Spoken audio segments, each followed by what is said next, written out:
Hey, so there, it was on when I got here. What? Yeah, the light was flashing. The light was flashing, so I just turned it from pilot to the temperature, and it fired right up. Oh shit. Yeah, I mean, I was trying to fuck with it, but I didn't hear the boom. You know, like when it turns on. So I never push it like pull it up like the fucking knob. But I guess.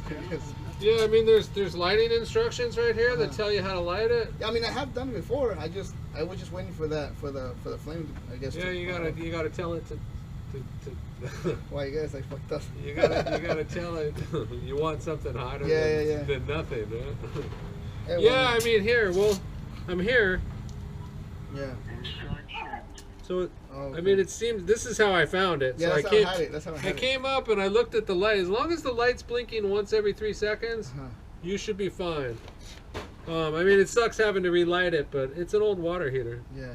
And these valves are really sensitive. Yeah, see, you just turn it up. So these valves are really sensitive. So sometimes they just go out. Okay. I mean, I can't tell you why they go out. Yeah, I don't know where you say what. The good thing is it's fucking working. Yeah, I mean that's what's important. So, all right.